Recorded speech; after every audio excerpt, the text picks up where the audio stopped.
संबंध कारक पर बताया ना, संबंध कारक किसे कहते हैं? हाँ, अगर किसी का किसी और से वस्तु हो या व्यक्ति हो संबंध का बोध होगा तो उसको क्या बोलेंगे? संबंध कारक बोलेंगे ना, संबंध कारक बोलेंगे ना।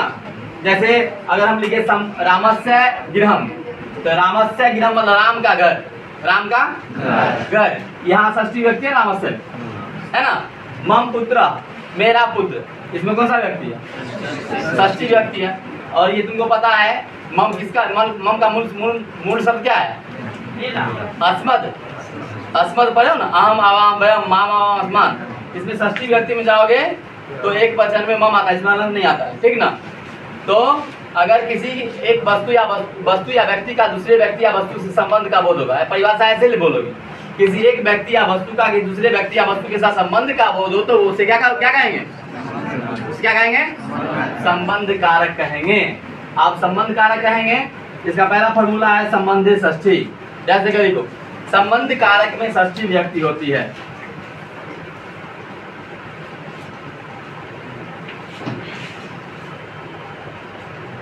संबंध कारक में षष्ठी विभक्ति होती है। हो गया? हाँ, संबंध कारक में षष्ठी व्यक्ति होती है। जैसे ये उतार लो, रामस्य गृहम मम पुत्र। अब यहाँ पर क्या हो रहा है? देखो, राम का घर, राम से संबंधित है ना घर, मेरा पुत्र मुझसे संबंधित है ना, इसलिए यहाँ पर रामस्य और मम में क्या हुआ है? लिखो यहाँ पर, यहाँ से लिखो, यहाँ पर सिंगल वर्ड रामस्य और मम में षष्ठी विभक्ति हुई है क्योंकि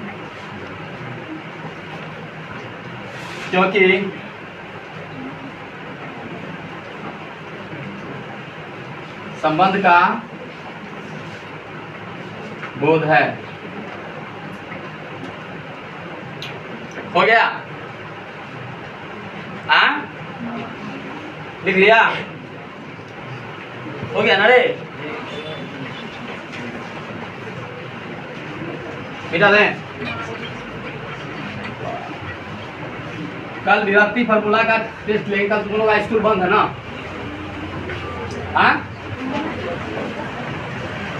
और आज अगर टाइम दो तो हम कहीं जाने वाले नहीं हैं। अगर टाइम दो तो क्लास के बाद छुट्टी दे देंगे।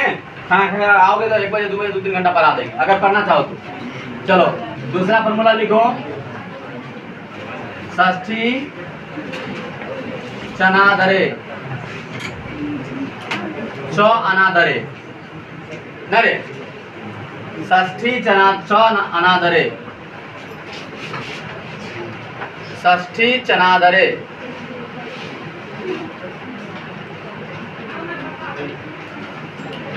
जैसे का लिखो, जैसे का लिखो, जिसका अनादर करके कोई काम किया जाए, जिसका अनादर करके कोई काम किया जाए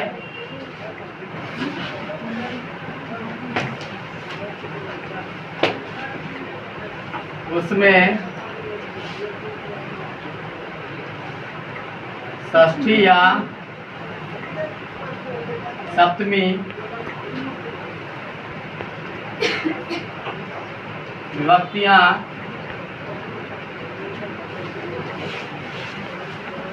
होती है। जिसका अनादर करके कोई काम किया जाए उसमें क्या होती है? अनादर नहीं, तो किसी का आदर नहीं करना, अनादर करना नहीं, आदर नहीं करके काम करेंगे। अरे अब तुम्हारे क्लास में हम हैं और तुमको पढ़ाएंगे नहीं, मोबाइल चलाएंगे, तुम्हारा आदर करना नहीं ना हुआ? हुआ? हाँ? हाँ? तो जिसका अनादर करके कोई दूसरा काम होगा उसमें कौन व्यक्ति होती है? षष्ठी या सप्तमी कौन लग जाता है, समझा? षष्ठी भी लग सकता है और सप्तमी भी लग जाता है। जैसे लिखो रूपता शिशव माता जगाम, जैसे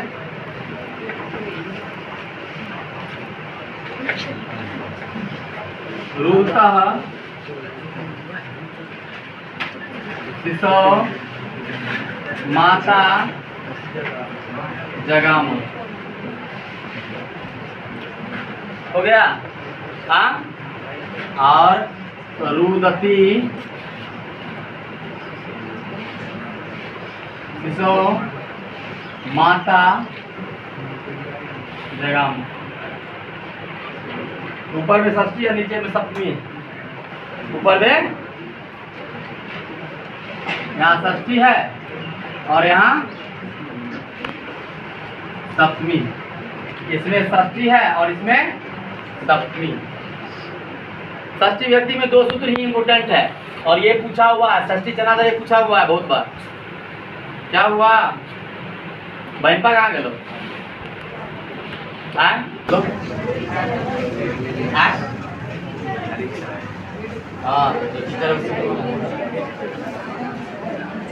अरे सबको सुनो, इसमें क्या लिखोगे? यहाँ पर इसमें क्या लिखोगे? यहाँ पर रूपता शिशव में षष्ठी विभक्ति और रूपता शिशव में सप्तमी विभक्ति। ध्यान देना है, यहाँ विसर्ग नहीं है। ऊपर वाला में षष्ठी, नीचे वाला में सप्तमी विभक्ति हुई है।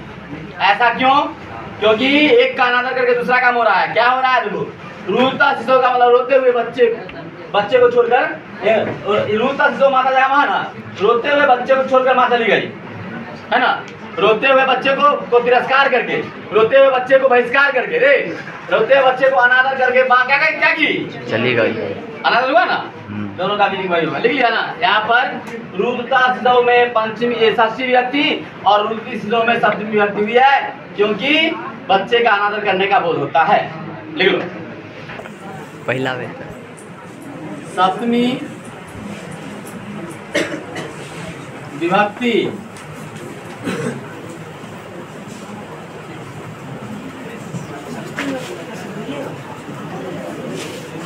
अधिकरण कारक।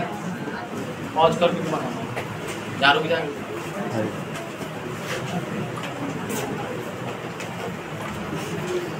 सप्तमी विभक्ति कौन कारक? अधिकरण कारक। पहले पिछले सप्ताह से ज्यादा बच्चा है, लेकिन बच्चा तो एब्सेंट है। पढ़ाई सही रे। हम मैथ का टेस्ट भी बोले थे। क्या था? लिखो क्रिया जहां होती है, लिखो ना, क्रिया जहां होती है, इसमें 4 गो है, उसके आधार को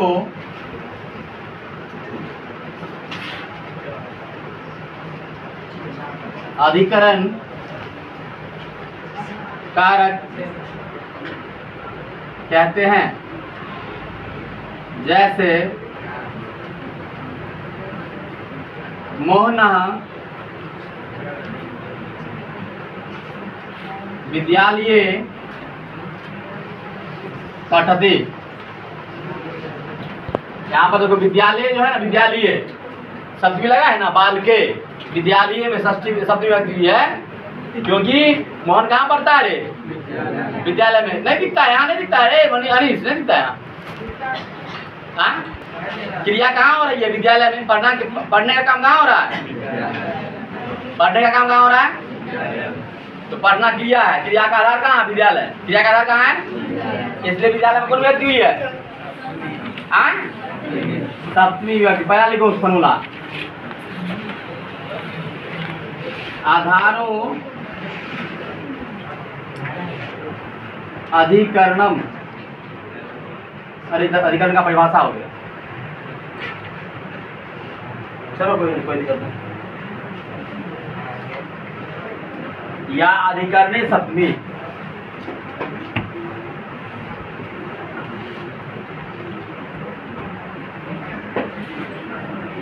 आज लग रहा बोर्ड पर लिखा रहा, बहुत बढ़िया ना रे।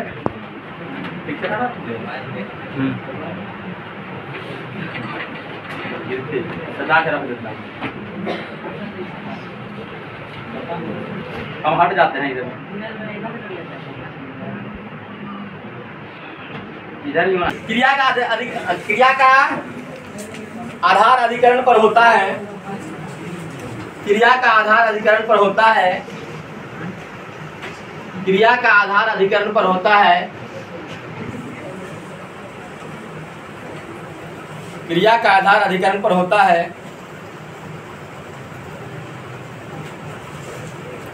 क्रिया का आधार अधिकरण पर होता है और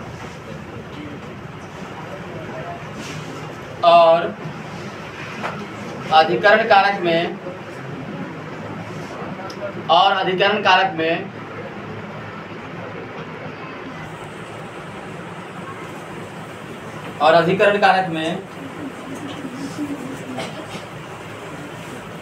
अधिकरण कारक में सप्तमी विभक्ति होती है।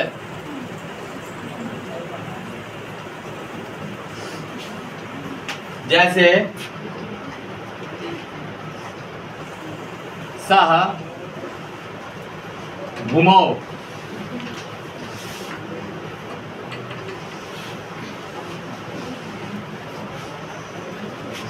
भूमौ सेते, सह भूमौ सेते।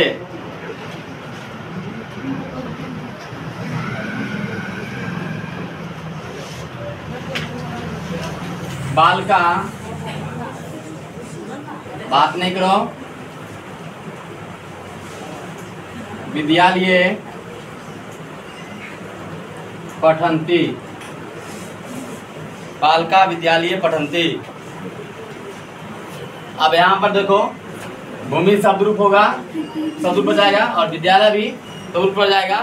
भूमौ और विद्यालय में सप्तमी विभक्ति हुई है ना। जैसे का लिखो यहाँ पर, इसको सिंगल कोटेशन समझ दो ना। भूमौ लिखते हो तो ऐसे कर दो, और विद्यालय में सप्तमी विभक्ति हुई है।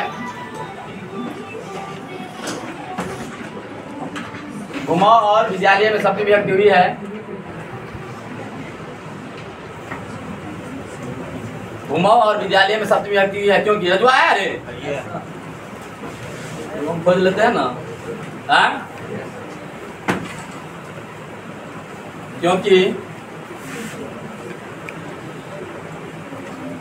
यह अधिकरण कारक है।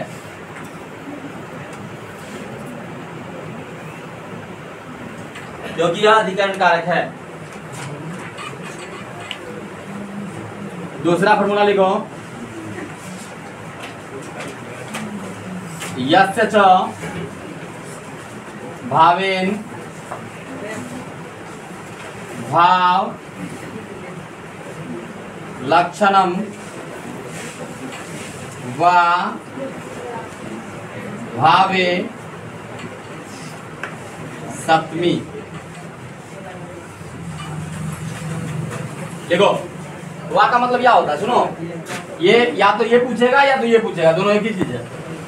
या तो कहो भावे सप्तमी, या तो कहो यस्य च भावेन भाव लक्षणम। यस्य च भावेन भाव, दो बार जरा बोलोगे तो याद हो जाएगा। यस्य च भावेन भाव लक्षणम। अरे सीता गीता पढ़ती है कि नहीं? हाँ, आप एग्जाम एकदम तुम्हारे सर पे, अभी तो एग्जाम चल रहा है परीक्षा स्कूल में, उसका कम से कम एग्जाम जो होता है ना स्कूल में, उसका क्वेश्चन आंसर सब क्लियर कर लेना। 12 महीना में 12 बार एग्जाम हुआ होगा स्कूल में, बताओ। वही क्वेश्चन परीक्षा बोर्ड में सब टकराया, देख ला। सब क्वेश्चन भी अगर क्लियर कर लेगा ना उसका, तो गारंटी है कि 4.25 4.5 नंबर आ जाए। देखो जिस क्रिया के काल से, नीचे कर दिया राइट। देखो जिस क्रिया के काल से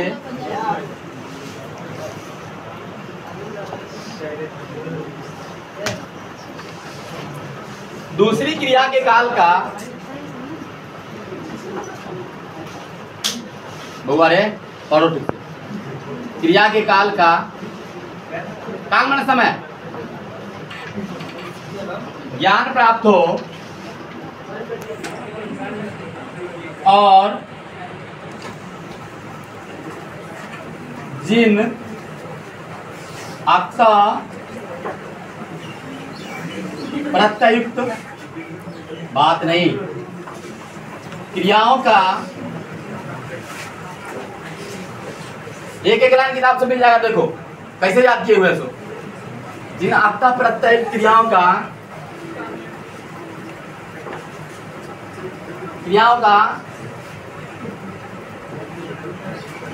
हिंदी में अर्थ करने पर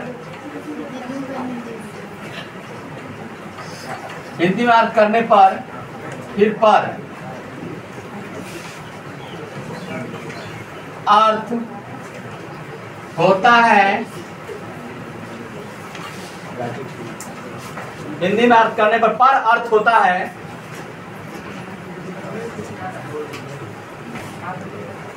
पर अर्थ होता लिख लिया वे भावे सप्तमी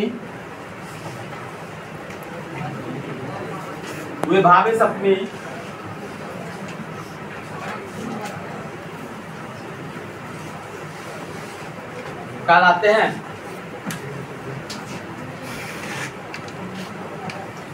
वे भावे सप्तमी कहलाते हैं।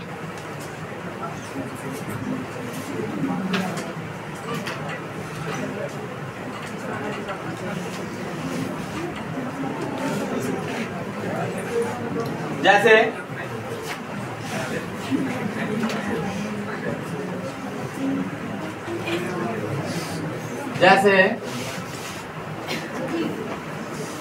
उदिते सूर्य बाबुरे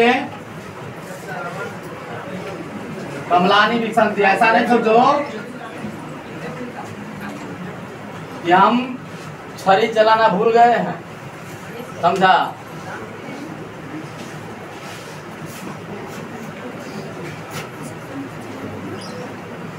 अस्तम गते सह गता।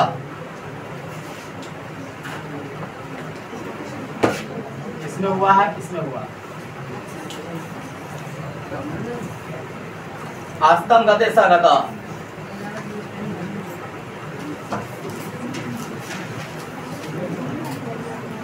इसको ये कर दो, सूर्य अस्तम करो। सूर्य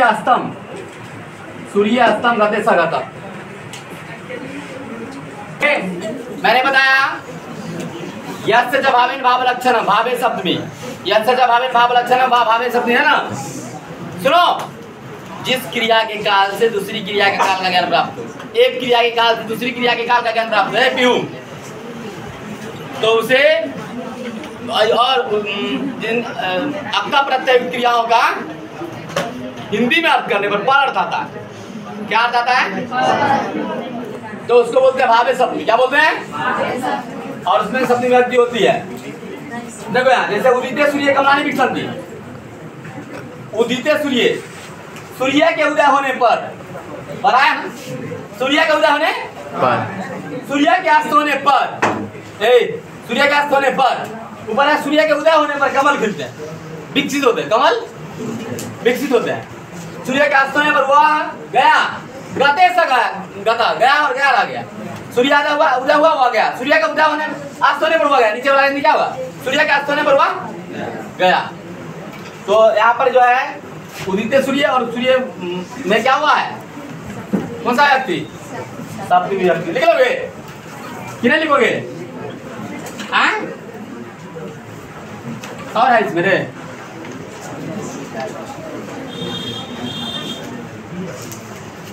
लास्ट लिखो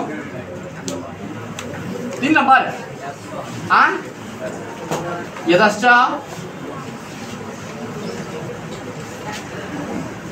निर्धारणम।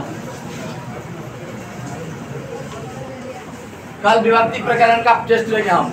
लड़का सभी बच्चे आना और विभक्ति प्रकरण का टेस्ट लेंगे। पूरा 1 से लेकर 7 तक का क्वेश्चन ऑब्जेक्टिव और ऑब्जेक्टिव में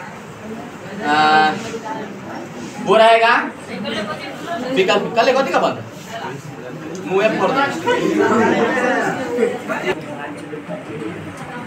ये 10 में लिखो। यदि यदि कुछ व्यक्तियों या वस्तुओं में यदि कुछ व्यक्तियों या वस्तुओं में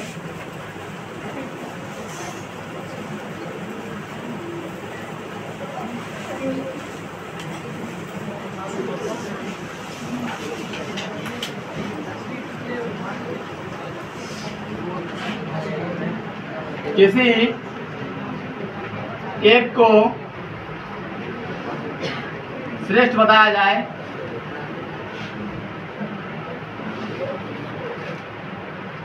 उसमें षष्ठी या सप्तमी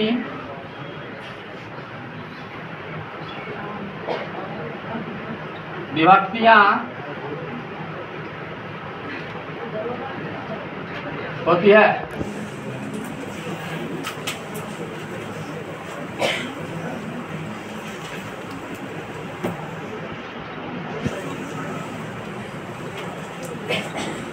यहाँ पर और कर देना, षष्ठी और सप्तमी याद है, और कर देना।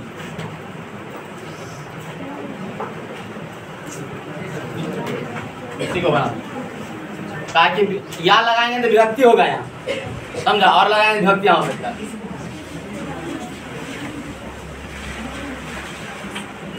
बहुत इंपॉर्टेंट है, बहुत बार पूछा है। जैसे लिखो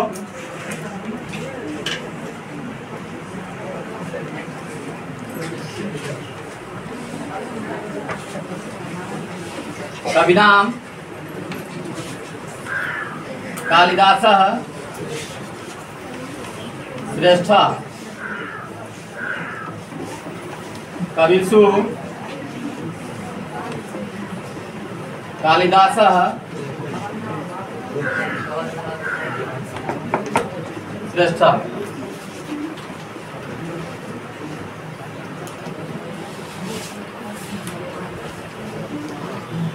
आज विभक्ति से मिला। अब जो है तुम लोगों को इसके बाद प्रत्यय शुरू करेंगे। क्या रे, उपसर्ग तो एक दिन का क्लास है, तुम लोग संधि कंप्लीट कर लेना इधर से। अब तुम लोगों को जो है ना क्लास जो है प्रयास करेंगे ज्यादा दे देने का।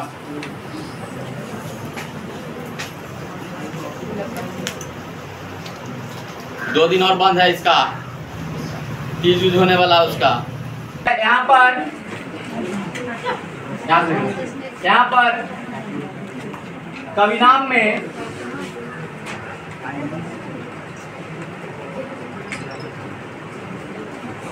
षष्ठी और कविषु में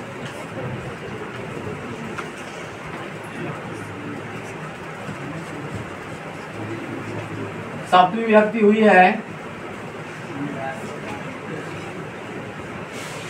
क्योंकि कवियों में